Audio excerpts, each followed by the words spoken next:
بسم الله والحمد لله والصلاة والسلام على رسول الله سيدنا محمد وعلى آله وصحبه ومن والاه. عن عبد الله بن عمرو رضي الله عنهما عن النبي صلى الله عليه وسلم قال: أربع من كن فيه كان منافقا، وفي إحدى الروايات كان منافقا خالصا. ومن كانت فيه خصلة منهن كانت فيه خصلة من النفاق حتى يدعها: من إذا حدث كذب، وإذا وعد أخلف، وإذا خاصم فجر، وإذا عاهد غدر. خرجه البخاري ومسلم. وفي الصحيحين من حديث أبي هريرة عن النبي صلى الله عليه وسلم قال: آية المنافق ثلاث: إذا حدث كذب، وإذا واعد أخلف، وإذا اؤتمن خان. صدق رسول الله صلى الله عليه وسلم. والنفاق في اللغة هو من جنس الخداع والمكر وإظهار الخير وإبطان خلافه. وهو في الشرع ينقسم إلى قسمين: أحدهما النفاق الأكبر، وهو أن يظهر الإنسان الإيمان بالله وملائكته وكتبه ورسله واليوم الآخر ويبطن ما يناقض ذلك، وهو النفاق الذي كان على عهد النبي صلى الله عليه وسلم، ونزل القرآن بذم أهله وتكفيرهم، وأخبر أن أهله في الدرك الأسفل من النار.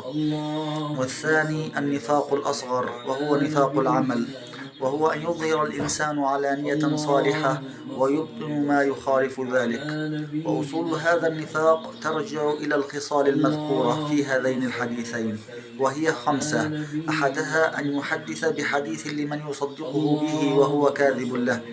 وفي الحديث: كبرت خيانة أن تحدث أخاك حديثا هو لك مصدق وأنت به كاذب. والثاني إذا وعد أخلف، وهو على نوعين: أحدهما أن يعد ومن نيته ألا يفي بوعده، وهذا أشر الخلف. الآخر أن يعد ومن نيته أن يفي ثم يبدي له فيخلف من غير عذر له في الخلف. والثالث إذا خاصم فجر، ويعني بالفجور أن يخرج عن الحق عمدا حتى يصير الحق باطلا والباطل حقا.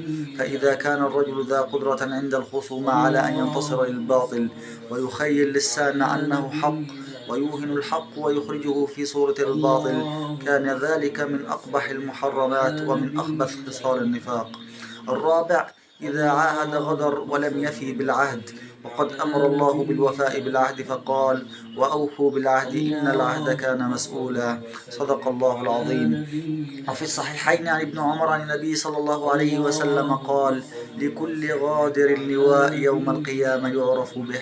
صدق رسول الله صلى الله عليه وسلم. والسلام عليكم ورحمة الله وبركاته.